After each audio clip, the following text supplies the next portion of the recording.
Amém? Muito feliz de poder voltar, estar aqui com vocês. É uma alegria, gratidão no meu coração, pastor Efraim, pelo convite. Já estive aqui algumas outras vezes e é sempre bom retornar. Eu queria te convidar a abrir sua Bíblia no livro de Atos, no capítulo 2. Livro de Atos, no capítulo 2,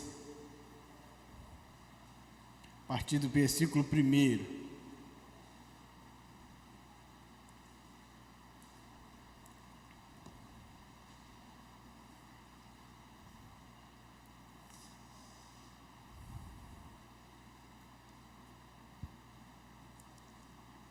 Diz assim o texto. Vamos fazer assim, vamos fazer um combinado, olha para cá. Eu vou ler alguns versículos aqui, vou pular alguns, mas nós vamos passear aqui pelo 2, porque esse capítulo é um pouco longo, mas você vai me acompanhando daí, tá bom? Amém? Diz assim o texto. Chegando o dia de Pentecostes, estavam todos reunidos num só lugar, e de repente veio do céu um som, como de um vento muito forte, e encheu toda a casa que estavam assentados, e viram o que parecia línguas de fogo, e que se separaram e pousaram sobre cada um deles. Todos ficaram cheios do Espírito Santo e começaram a falar em outras línguas, conforme o Espírito capacitava. Havia em Jerusalém judeus tementes a Deus, vindo de todas as nações do mundo. Ouvindo-se o som, ajuntou-se uma multidão que ficou perplexa, pois cada um ouvia na sua própria língua ou no seu próprio idioma. Atônitos e maravilhados, eles perguntaram: acaso não são galileus todos esses homens que estão falando? Então, como ouvimos cada um de nós na sua própria língua materna?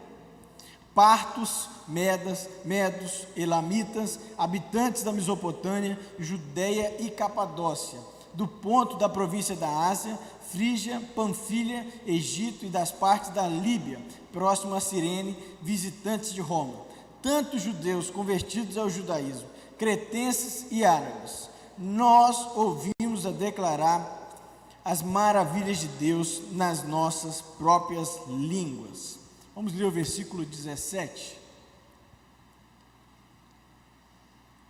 Diz assim: nos últimos dias, disse Deus, derramarei o meu espírito sobre todos os povos, e os seus filhos e filhas profetizarão, e os velhos terão sonhos. Sobre os meus servos e as minhas servas derramarei o meu espírito, e naquele dia eles profetizarão. Mostrarei maravilhas em cima do céu, sinais embaixo na terra, sangue, fogo e nuvens de fumaça. O sol se tornará em trevas e a lua em sangue. E todo aquele que invocar o nome do Senhor será salvo. Que Deus abençoe a sua palavra aos nossos corações. Amém? Olha, depois nós vamos ler mais um pedaço do capítulo 2, a parte que caminha para o final, mas eu cheguei aqui e nós cantamos aqui hoje, pedindo para que o Espírito se derrame no nosso meio. Não foi isso que nós cantamos? Que o Espírito desça como fogo. E não foi nada combinado, mas Deus tem dessas coisas. Mas nessa noite eu queria conversar com você a respeito exatamente disso que nós cantamos, sobre um mover sobrenatural do Espírito. Eu não sei você, mas nós precisamos estar todos muito gratos a Deus por chegarmos até aqui. Hoje de manhã lá na igreja eu dei uma palavra lá e falei a respeito disso. Faz 1 ano de pandemia, gente. 1 ano.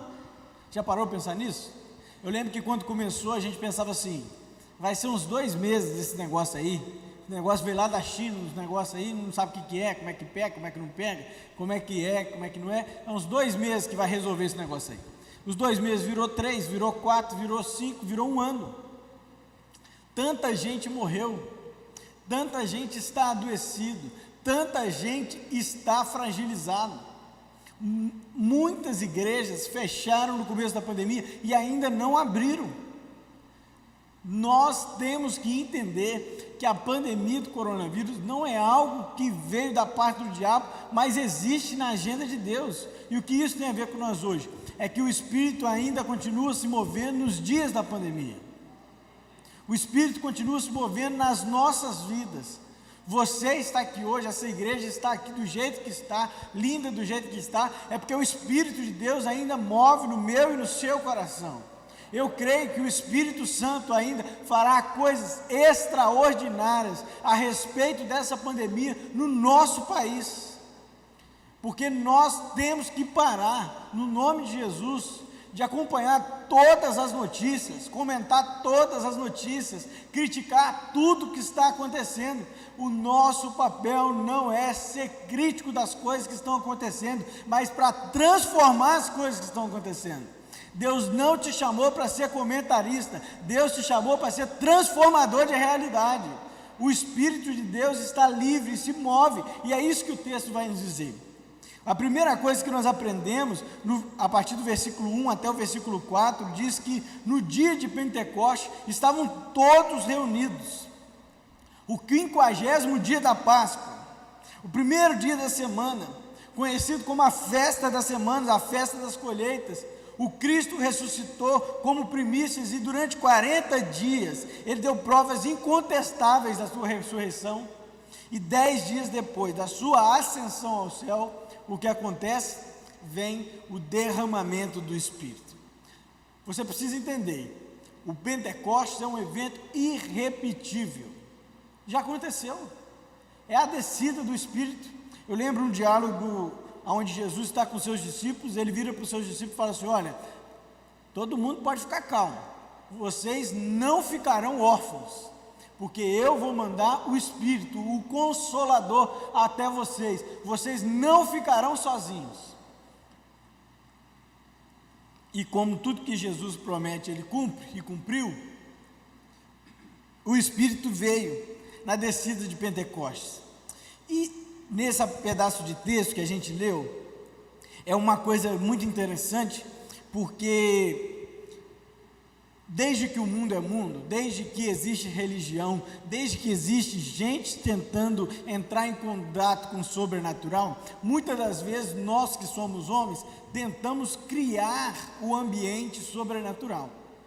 Nós tentamos forjar algo para que o Espírito ou o transcendente aconteça no nosso meio, que é o natural. Mas nós precisamos entender que na agenda de Deus, Ele faz as coisas do jeito que Ele quer e como Ele quer. Eles estavam todos reunidos num só lugar e de repente o sobrenatural começa a acontecer aonde? No natural. Aí acontecem algumas coisas. 50 dias depois, estavam todos reunidos e eles então, Deus marca na história aquele encontro, e eu creio que Deus tem um encontro marcado com você nessa noite. Você precisa estar atento àquilo que Deus tem a dizer para você. E o texto vai dizer para nós, que nós lemos assim, que veio um som do céu veio um som, como um estrondo do mar. A descida do Espírito, em primeiro lugar, ela foi audível, ela se marcou naquilo que é o natural, naquilo que são os nossos ouvidos, ela se deu a entender na naturalidade, para aquele que não conhecia o sobrenatural, pudesse perceber: olha, eu não entendi o que aconteceu, mas algo aconteceu, porque eu ouvi. Depois o texto vai dizer para nós, que além do som muito forte que atinge os presentes, acontece também um vento muito forte. O livro de Ezequiel já falava do Espírito Santo como um vento sobrenatural, um vento que tem soberania própria, um vento que tem liberdade para soprar onde Ele quer, do jeito que Ele quer. O Espírito Santo chega do jeito e da sua maneira, e quando ele chega é irreversível. O vento é misterioso, sopra onde quer, é livre, faz o que ele quiser. Eu não sei você, mas eu que vim da roça, lá na roça a gente tem um ditado que fala assim: olha, você não sabe aonde o quê? O vento faz a curva, porque o vento é incontrolável, e a descida do Espírito, ela se dá com um vento muito forte, às vezes para um lado, para o outro. Imagine você essa cena, viagem 2000 anos atrás comigo, um barulho muito forte acontecendo, as pessoas reunidas, uma confusão de línguas, gente falando cada um no idioma, mas um vento balançando o cabelo para cima e para baixo. É o sobrenatural invadindo aquilo que é o natural das pessoas. Mas o texto continua dizendo que línguas como de fogo, e eles foram atingidos. E a língua na Bíblia tem um símbolo, também o fogo tem um símbolo do Espírito, que Deus se manifesta no fogo, na sarça ardente. Deus não consumia a sarça em Êxodo 3, quando Salomão vai consagrar o templo, acontece de cair fogo. No Carmelo, Elias coloca fogo até no molhado, na verdade ele encharca o altar, então cai o fogo. Jesus lança fogo sobre a terra, com esse movimento imparável que se chama a Igreja de Deus. Jesus diz que nem as portas do inferno prevalecerão contra a Igreja do Senhor, porque aquilo que é o movimento do Espírito, aquilo que é o fogo que desce do Espírito, não existe coração duro, não existe coração cético, não existe gente de má vontade. Aonde o fogo do Espírito desce, aonde o fogo do Espírito se deixa ser queimado, ele derrete os corações, ele transforma os moldes e muda o nosso caráter e a nossa realidade. Nós precisamos entender que o evento de Pentecostes é um evento irrepetível, mas por ele não ser um evento irrepetível, nós precisamos entender a melhor coisa que poderia acontecer, já aconteceu. Não é que o Espírito se derramou e voltou aos céus, não é que o Espírito se derramou e está dentro de um lugar, não é que o Espírito está derramado e dentro de um templo. A Bíblia vai dizer com o apóstolo Paulo que a partir de agora nós somos o próprio templo do Espírito, e aonde o Espírito está, existem ações do Espírito. Aonde o Espírito está, existe transformação. Aonde o Espírito está, existe liberdade em Cristo. Nós somos chamados, meus irmãos, para viver essa boa nova do Evangelho, que Cristo morreu em nosso lugar, ressuscitou ao terceiro dia, mandou o seu Espírito para capacitar, encher a Igreja de Deus com poder, graça e verdade, para que a gente possa viver algo novo e caminhar adiante. Os crentes não foram chamados a ser conformados com a realidade que nós vivemos. Eu fico muito chateado, mas muito chateado, quando os nossos jovens, muitos dos nossos, acabam se envolvendo em políticas ideológicas do nosso tempo, a fim de revolucionar os nossos dias, e esquece que o Espírito já nos chamou a fazer isso há muito tempo, pela força do amor, pela força da graça, pela força e pelo poder de Deus.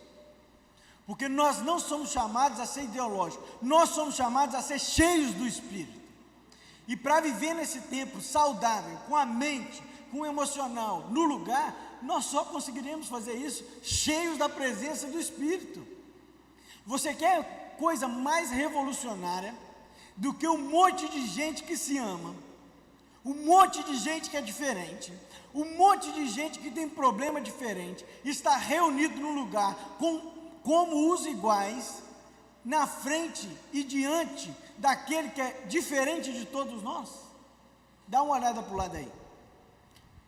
Você conhece algum lugar na terra onde as pessoas são iguais, com características diferentes, com contas bancárias diferentes, com cores diferentes, com criações diferentes, com lugares de nascimento diferentes, onde essas pessoas, elas são iguais, e a única diferença que tem entre elas é o próprio Deus que capacita cada um de nós de forma igual? Você já viu isso? Porque se você falar que não é empresa, não é verdade. As empresas têm perfis. Se você falar que é o time de futebol, a torcida tal, também não é verdade. Existe uma certa regionalidade nisso. Se você falar assim, não, mas lá na ONG todo mundo é igual, é diferente, também não é, existe perfil. Mas a Igreja de Deus não. o Espírito escolhe aquele que é diferente, aquele que é baixo, aquele que é grande, aquele que é mais gordinho, aquele que é mais magro, aquele que tem uma voz assim, aquele que tem uma voz assada, aquele que é de uma cor, aquele que é de outra, aquele que é de uma etnia, aquele que é de outro país, para que todos nós possamos entender que na descida do Espírito, Ele já está disponível, para que nós possamos caminhar como igreja, a fim de conquistar os não crentes, a fim de transformar as realidades e a fim de mudar a mentalidade diabólica desse mundo. É para isso que nós somos chamados. O texto vai dizer que o mover de Deus, ele é feito pelo Espírito, e nada pode parar o mover de Deus. Não é a pandemia do coronavírus que parou o mover de Deus. Gente, as pessoas estão muito mais suscetíveis ao Senhor nesse momento. Não existe nada fora da soberania e do controle. Gente que chora e não sabe o motivo, gente que está angustiada e não sabe o motivo. Você pega o Uber e o pessoal do Uber começa a desabaixar com você, né, pastor? Como é que é o seu nome? É Igor, ou fulano. Rapaz, minha casa está destruída. Você não perguntou nada, você não deu nem boa noite. Acorda, meu irmão. O Espírito Santo está te dando uma porta aberta para você pregar Jesus para essa pessoa, para que Deus fale ao coração dessa pessoa. Você sai todo dia, e todo dia você tem essas oportunidades. O movimento do Espírito, ele é imparável. Ele foi derramado no Pentecostes, mas ele está disponível nos nossos dias. Mas olha só, tem gente que não entende o mover de Deus. Você já viu alguém que fala assim: rapaz, esses crentes tudo é maluco mesmo? Já viu alguém falar assim? Já ou não? O pessoal reúne nos lugares, faz umas festas engraçadas, eles comem pra caramba, mas não bebe nada, eles juntam toda hora, todo mundo quer ir na casa do outro, eles ficam reunindo toda semana, um na casa do outro, num negócio que eles chamam de pequeno grupo, eles ficam inventando moda, aí vai pro Enem, igual lá na igreja a gente faz, vai pro Enem num sol quente, debaixo de um sol quente, entregar aguinha, garrafa d'água pro pessoal que vai fazer o Enem. Lá com os nossos jovens, a gente visitou os idosos na pandemia. Eu fiquei pensando, o povo pensando nisso. Eu, mais uns 4, porque ia tudo na Kombi, um violão na mão, uma lua na porta, cantando um louvor, mais ou menos também, porque eu não canto nada, e puxando um negócio. O povo pensa assim, esse povo é doido. Mas a Bíblia diz que aquilo que é loucura para o mundo, foi para isso que Deus nos chamou. Deus chamou você para usar o poder de Deus, que se aperfeiçoa na nossa fraqueza e até na nossa loucura. A cruz é um escândalo, é uma loucura. E o versículo 12 diz que tem gente que não entende. Vamos ler lá? Atônitos e perplexos, todos perguntavam: o que significa isso? O fenômeno do Pentecostes estava acontecendo. Pense você, o fenômeno do Pentecostes está acontecendo, o Espírito está derramado sobre o povo que está num lugar só. Teve barulho, teve som, teve língua de fogo, uma confusão, um estrondo, e nós temos 3 reações de grupos diferentes aqui. Em primeiro lugar, no versículo 2, versículo 7, diz assim, versículo 2, versículo 7, que é isso? Capítulo 2, versículo 7. Diz: atônitos e maravilhados, eles perguntavam: acaso não são esses galileus todos os homens que estão falando? Os galileus eram recebidos com grande preconceito nesse tempo, em Jerusalém, por ser pessoas de segunda classe. O primeiro grupo de pessoas que está envolvido no Pentecostes e não entende o Pentecostes, não entende esse evento, é um pessoal preconceituoso. Rapaz, esses crentes são muito exagerados, esses crentes são muito assim, assado. Esse pastor não podia pregar de um outro jeito, não podia falar mais baixo, não podia falar mais alto, não podia ter uma voz assim, não podia ser assim. Você conhece gente assim? Gente que tem preconceito com tudo. Se vai um pastor baixinho pregar e fala assim: nossa, esse pastor é muito baixo, não estou nem vendo ele, ele é muito pequeno. Aí se vai um pastor maior pregar e fala assim: esse pastor é muito grande. Eu estou dando um exemplo aqui de grande e pequeno, gente, mas vocês sabem como é, né? Se der um exemplo, está ruim. Se der outro exemplo, está ruim. Se o pastor é flamenguista, está ruim. Se é vascaíno também, é ruim demais. Se o pastor nasceu em Minas Gerais, ele fala muito embolado, igual eu falo. Se o outro nasceu no Nordeste, ele fala cantando demais. É gente com preconceituoso. E o Espírito está derramando, o Espírito cai em um, o Espírito cai em outro, o Espírito transforma uma vida, o Espírito muda outro, o Espírito muda uma casa, o Espírito muda uma região, muda a igreja, e o camarada está lá, com preconceito disso, preconceito daquilo, preconceito disso, preconceito daquilo, e não percebe que Deus está se movendo. O segundo grupo é o pessoal cético, versículo 12, todos atônitos e perplexos. O que é isso? O que isso quer dizer? O que significa isso? Eu não estou entendendo nada. Eu só acredito se alguma coisa acontecer. Eu só acredito se eu ganhar na Mega Sena. Eu só acredito que Deus existe. Olha, eu não sei você, mas quando a gente é criança, a gente tem umas ilusões, não é verdade? Eu tinha ilusão que eu ia virar jogador de futebol. Não sei porquê, não sei quem me enganou. Como a maioria das crianças do nosso país, né?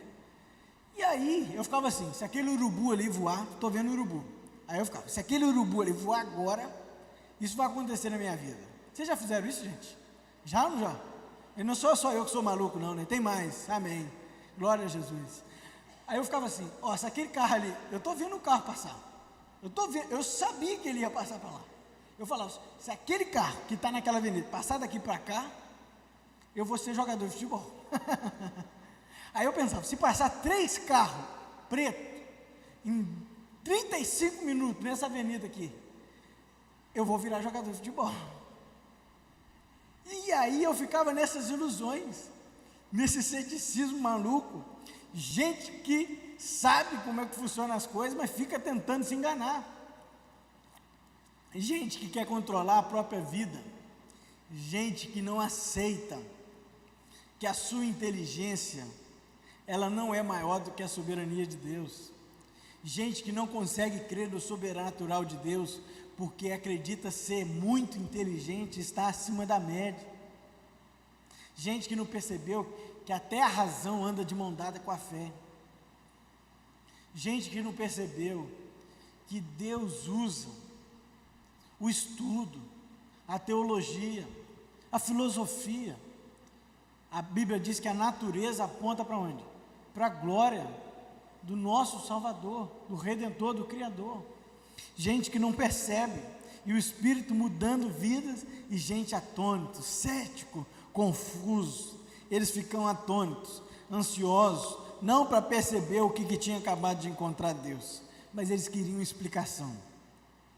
Tem gente que está de cara a cara com o Senhor, ele não percebe que Deus está transformando a vida dele, ele quer explicação. Ele quer saber o motivo, ele quer saber o porquê. Eu já vi gente falar assim, não, eu quero chegar lá no céu, eu vou perguntar, se fosse assim, você ia ser Deus, você ia saber tudo. Muda de ideia, nós não vamos saber tudo não, gente. Pastor, você entende tudo da Bíblia? É claro que não. Tem versículo que é mais difícil que o outro mesmo. Mas como é que funciona? Meu filho, é pela fé, o justo ele vive pela fé, nós vamos caminhando, seguindo adiante, Jesus dentro de nós e nós vamos para frente. Terceiro grupo, versículo 13, alguns todavia zombavam deles,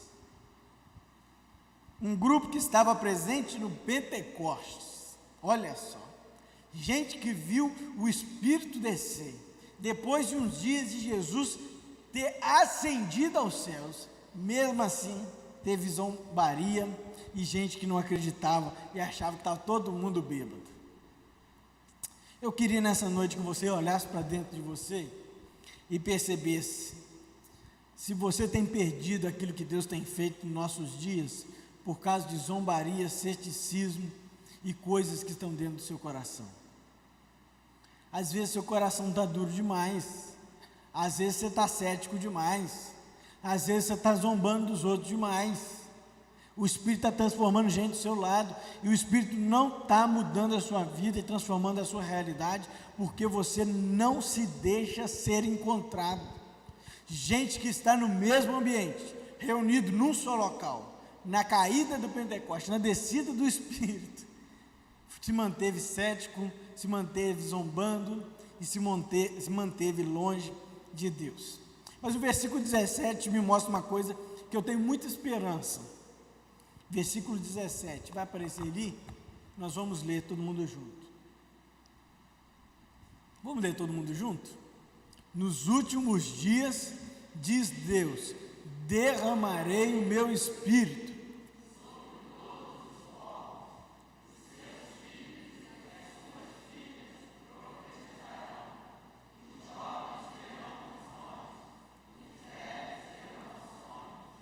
Amém. Nos últimos dias, Deus derramará o Espírito sobre todos, todos os povos. Eu lembro que uma vez, eu era mais novo, pastor, e o meu pastor que era o pastor, que eu era adolescente, que me caminhou comigo, me discipulou, quis me enviar para o seminário, ele começou a me colocar para fazer as coisas muito cedo. Eu tenho essa face aqui de acabado, mas eu ainda só tenho 23 anos. Mas quando eu tinha 14, eu já pregava assim, constantemente, porque ele não tinha muito juízo e deixava. E aí, uma vez, eu lá com a minha adolescência, buscando Jesus, lutando para ser um adolescente fiel, eu sonhei, eu acho, com um arrebatamento. E aí eu fui para a igreja, virei para o meu pastor, falei, pastor, eu sonhei com arrebatamento. Aí expliquei o sonho, que eu não lembro mais direito. Aí meu pastor falou assim, olha, isso está escrito lá em Joel. Eu não sabia nem onde tinha Joel, não sabia nem que tinha Joel na Bíblia. Falei, Joel, está escrito lá, os jovens vão ter o quê? Vão ter sonhos, vão ter visões. Aí eu falei, meu Deus, Deus quer algo comigo, Deus está falando no meu coração. E Deus já estava escrito isso na Bíblia há muito tempo, Deus usava aquilo para confirmar a minha fé e falar comigo, mas hoje é o ano 2021, e Deus continua se movendo para todos os povos. Isso não significa que serão todas as pessoas que serão alcançadas. Tem gente que é cético, tem gente que zomba, tem gente que parece que é duro. Deus pode transformar essa realidade? Pode, mas não morre gente sem Jesus também? Morre, porque a Bíblia diz que tem gente que vai para o inferno. Mas eu quero dizer para você, é que Deus se move, o Espírito se move, e Ele pode se mover e alcançar você, porque Ele se move em todos os tipos de povos. O texto vai dizer que tem filhos e filhas, é masculino e feminino, vai profetizar. Os jovens estão envolvidos, os velhos também vão ter o quê? Vão ter sonhos. Sobre os meus servos e minhas servas, eu derramarei meu Espírito. A igreja brasileira vai ter o Espírito derramado, assim como a igreja na Inglaterra, assim como a igreja lá na África, assim como a igreja na China. Essa semana eu li uma notícia, e eu espero muito que não seja mentira, é que os cristãos chineses, aqueles que vivem escondidos por causa da ditadura do governo comunista, estão em maior número do que os associados do Partido Comunista Chinês. Esses vivendo em igrejas, em grutas, em cavernas, em subsolos, mas o povo chinês, o povo japonês, o povo latino-americano, o povo brasileiro, eu, você, com as minhas falhas, com as suas falhas, independente do que nós somos, Deus derramará o seu Espírito sobre mim e sobre você. Você precisa crer nisso. Todos nós vamos ser alcançados pelo derramamento do Espírito, com as nossas peculiaridades. Eu já tive muito crise, um pouco, né? Quando eu saí de Minas para cá, porque quando a gente vem para cá, o carioca, ele é mais caloroso, e o mineiro, ele é desconfiado. E além do carioca ser caloroso e o mineiro desconfiado, o carioca parece que está sempre assim, ganhando da gente. Eu não sei explicar. Ele está sempre com uma vantagem, né? Você fala assim, boa tarde, ele fala assim, boa tarde. Aí você fala assim, ué, o que aconteceu? Será que eu fiz alguma coisa? Porque parece assim, nossa, ele sabe alguma coisa de mim, né? Fala, boa tarde. Aí a gente fala, boa tarde, meu irmão, tudo bem? Nosso mineirês. Fala, qual é, rapaz? Tudo bem? Como é que você está? Eu não sei nem imitar. Aí ele fala assim, um negócio, você fala assim, rapaz, parece que ele sabe alguma coisa de mim, né? Aí o carioca fala assim, não, porque não sei o quê, bababá. Você fala assim, rapaz, esse cara é entendido mesmo. O mineiro fala assim, ó, você vai ali, você vira à esquerda, de repente chegando ali, você pergunta a outra pessoa, que às vezes ele vai te ajudar. Aí o carioca fala assim, não, pega a Avenida Brasil, rapaz, vai pela Washington Luiz, mistura lá na frente, que você vai ter sucesso. E eu fico perdido por aí direto, por causa dessas informações desse tipo assim. Mas o que eu quero dizer é que Deus usa a minha mineirês para falar aquilo que Deus quer fazer. Deus usa o seu sotaque. Deus usa o jeito que nós somos. Se você é sistemático, se você é devagar, se você é rápido, acelerado, porque tem gente que é assim, não é? Tem gente que é agitada, você pensa assim, meu Deus, tomou 3 litros de café para falar comigo. Mas tem outro que é devagar. Você fala assim, gente, se levantar a mão para o céu, Deus leva. De tão devagar. A gente é assim, a gente é diferente, a gente tem personalidade diferente. E mesmo assim, Deus quer usar você do jeito que você é. Deus quer usar a sua casa, com as coisas que tem na sua casa, com a sua conta bancária, porque Deus é o Deus de todos os povos. Nos últimos dias, Ele derramará o Espírito sobre todos os povos.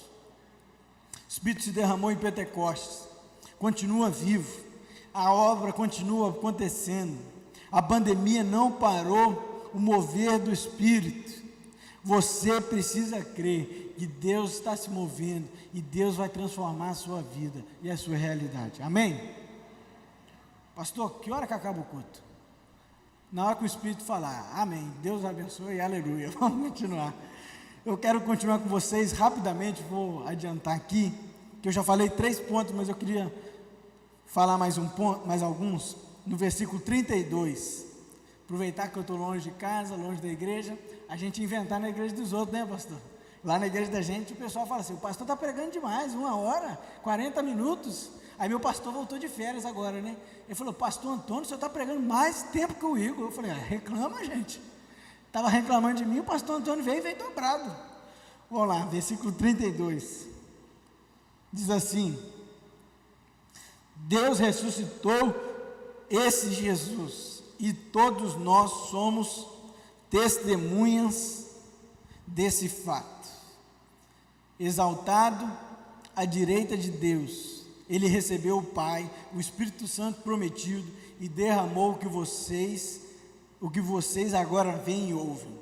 Pois Davi não subiu aos céus, mas ele declarou, o Senhor disse ao meu Senhor, senta-te à minha direita, até que eu ponha os teus inimigos com estrado para os meus pés. Portanto, que todo Israel fique certo disso, esse Jesus, a quem vocês crucificaram, Deus o fez Senhor e Cristo. O Espírito se move no nosso meio. O Espírito transforma os nossos corações. O Espírito continua fazendo a obra da igreja. Nada pode parar aquilo que Deus planejou para os tempos, para as nações, para a minha vida e para a sua vida. Mas nós precisamos reconhecer uma coisa, e o texto deixa isso bem claro, que Deus o fez, Jesus crucificado, o Senhor e o Cristo. O Cristo, Jesus, o Cristo, porque o Cristo não é o nome, mas aquilo que foi colocado nele como nome, como se fosse o Igor mineiro, o Igor, o filho do fulano, o Jesus, o Cristo, o Messias, o ungido de Deus, o escolhido. Esse Cristo, nós precisamos entender que se você quer ser um portador da cruz, se você quer ser um portador do Espírito, você precisa portar a cruz. Se você quer ter a vida transformada pelo Espírito, você precisa reconhecer Jesus como seu único e suficiente Salvador. Se você quer transformar, que a sua vida mude de lugar. Gente, vamos ser sinceros, todo mundo quer que a vida mude um pouco, não é? Vocês não querem, não? Eu quero. Eu estou orando por algumas coisas, que Deus precisa mudar algumas coisas de lugar na minha vida, seja pessoal, seja emocional, seja na minha vida financeira, seja lá o que Deus queira fazer. Deus precisa mudar algumas coisas na minha vida, eu tenho pedido por isso. Você também tem coisas, mas para as coisas acontecerem, o mover de Deus acontecer na sua família, o mover de Deus acontecer na sua casa, as pessoas sendo transformadas, o mover de Deus acontecer para o seu marido ser transformado, para a sua esposa, o mover de Deus para acontecer no seu casamento e restaurar o seu casamento, aquilo que você vive dentro da sua empresa, viver um mover de Deus, você falar assim: olha, isso só está acontecendo comigo porque Deus decidiu se mover aqui. Você precisa aceitar Jesus. Pastor, mas eu já aceitei Jesus no meu coração. Você precisa então viver como se isso tivesse acontecido. A maioria dos nossos problemas, gente, não é porque a gente está mal instruído, com falta de informação, é porque a gente é teimoso mesmo. O filho pródigo, ó, você tem tudo em casa. Foi lá, quase que matou o seu pai, porque pede a herança, e a herança só se dá quando morre. Ou seja, está morto, meu pai morreu para mim, eu vou sair de casa, e eu estou caminhando na beira do abismo, e mesmo assim eu sei o quê? Que eu vou caminhar na beira do abismo. Nós vamos caminhar na linha do pecado, e não queremos cair no pecado. Nós precisamos entender, que se Cristo se faz presente na minha vida, eu creio, que a minha vida precisa estar baseada naquilo que Cristo viveu. A igreja brasileira e os pregadores e as pessoas que palestram e pregam, querem pregar e querem transformar pessoas dentro das igrejas que sequer têm um encontro com Jesus. Tem gente querendo pregar a Cristo que esqueceu do Cristo. Que isso, pastor? Tem gente assim que prega assim, ó, é um monte. Tem gente que se diz crente simplesmente porque participa de um movimento religioso. Ser crente em Jesus é ter o coração quebrantado, é olhar para o pobre e para a viúva, é perceber que o Espírito está vivo nos nossos dias, perceber que Deus pode transformar a minha vida, pode transformar a sua vida. O crente em Jesus, ele não é aquele camarada falando assim, só por cima do meu cadáver. Tem muitos que dizem, eu sou crente, mas não sou bobo. Espera aí, gente, espera aí. O crente em Jesus, ele é transformado, não adianta. Não tem nenhum lugar na Bíblia onde Jesus chega e que ele sai que fica do mesmo jeito. O cego era cego, todo mundo é ex alguma coisa, ele era cego e passou a ver. Ele era paraplégico, começou a andar. Ele era sonegador de impostos e agora ele devolveu. Ele era uma mulher adúltera e agora não. Ele era alguma coisa, ele era endemoniado de Gadara, preso com corrente no cemitério, que ninguém podia parar, mas agora ele está sentado em perfeito juízo e querendo pregar as boas novas entre os gentios. Está escrito lá em Marcos 5. Deus transforma endemoniado em missionário, gente. Você acha que Deus não tem algo para você? O que você nunca pode esquecer na sua vida é que nem a morte, nem a vida, nem os principados, nem a potestade, nada pode te separar do amor de Deus. Pastor, mas eu estou em pecado. Nada pode te separar do amor de Deus. Pastor, mas eu penso mal daquele irmão. Nada pode te separar do amor de Deus. Pastor, eu estou querendo errar. Meu irmão, nada pode te separar do amor de Deus. Aquele que conhece a Cristo, aquele que teve um encontro verdadeiro com Jesus, aquele que foi transformado e reconhece o Cristo crucificado na sua vida, ele voltará a entender que Cristo é o Senhor e governador da vida dele. Agora está na moda Gênesis, né? Parece que até que é novidade, né? Um dos livros mais antigos, parece até que é novidade. E eu vi 2 capítulos, por um acaso, eu vi os 2 primeiros capítulos, porque eu não sabia que ia começar aquilo, e vi aquela lagartixa que era serpente, que ela ficava só, lagartixa engraçada, laranja, aquela que foi. O fruto era tipo um pêssego roxo, fluorescente, uma coisa muito diferente. Mas eu fiquei pensando uma coisa, que eu já sabia há muito tempo, e já tinha pregado isso há muito tempo, e eu quero repetir para você. Quando a gente peca, você precisa entender, que a gente não deve se afastar. É o contrário. Quando a gente peca, o livro de Gênesis, o Adão e Eva, capítulo 3, está escrito lá, a queda, ele ensina para nós que Adão e Eva fez o que quando pecou? Eles saem correndo, eles colocam a roupa, que eles ficam percebendo que estão nu, estão com medo, fica escondido, o Adão da novela ele escondia atrás do mato, assim, aquela coisa. Porque nós precisamos entender, é que quando nós lemos o texto, a gente tem que aprender com o texto. E o texto de Gênesis 3 me lembra que toda vez que eu pecar, toda vez que eu errar, eu não tenho que fazer igual Adão e Eva, me esconder e tentar resolver as coisas comigo mesmo. Porque sempre vai dar ruim. Eu não consigo resolver as coisas do meu braço. Eu tenho que correr para o colo de Jesus e resolver minhas coisas lá. Porque esse Jesus, que foi morto, ressuscitou ao terceiro dia, e está vivo no trono, Ele me quer perto dele, não longe. Não é que eu pequei, errei e vou resolver as coisas sozinho. Não, vira.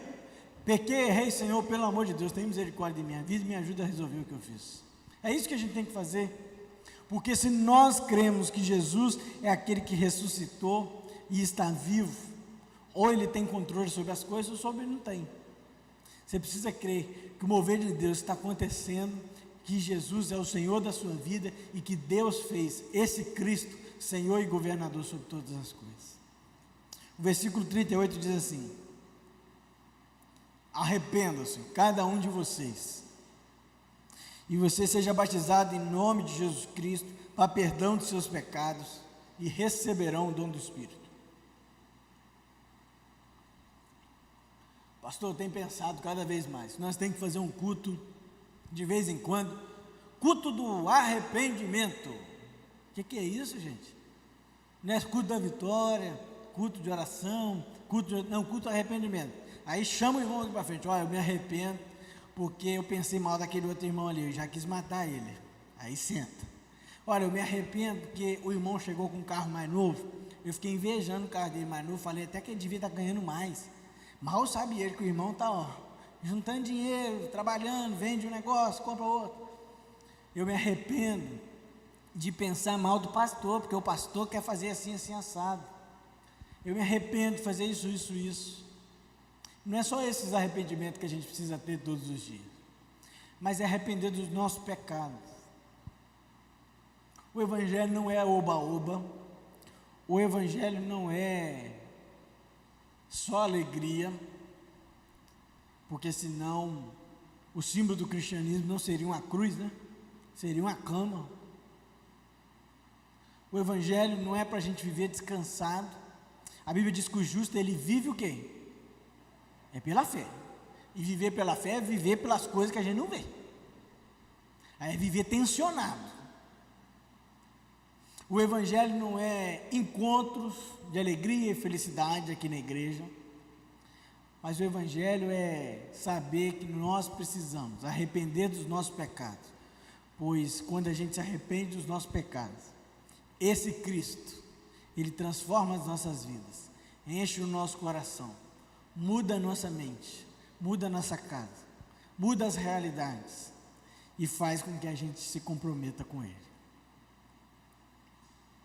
Chegam de fazer parte das coisas, como o livro do Apocalipse diz no capítulo 3, que a igreja de Laodiceia está, só morno. Você está aqui ou não está aqui? Eu estou aqui. Você já esquentou alguma coisa, esquenta tudo no micro-ondas e o meio fica gelado? Já ou não já? Aí você começa a comer, aquela fome, tal, e de repente, está tudo gelado, ou está tudo morno. Lá em casa, eu estou com uma mania, gente, olha por mim. Estou com a mania que eu vou fazer café e eu tiro o filtro da tomada e ponho o filtro da cafeteira. Aí eu esqueço a cafeteira ligada, saio de casa, volto, a cafeteira está lá, assim, ó. E o café já foi todo, evaporou, não sei o que acontece. E aí desligo, e eu estou querendo o quê? Beber água, né? E aí eu vou beber água, a água está o quê? Está morna. O livro de Apocalipse diz que Deus está a ponto de vomitar a igreja de Laodiceia, porque eles estão mornos. É melhor ser frio ou quente, porque aquele que estiver morto, eu vomitar-te-ei da minha boca. Mas o versículo 20 desse texto diz que ele está o quê? À porta e bate. aquele que ouve a minha voz e abre a porta, eu entrarei e cearei com ele e ele comigo.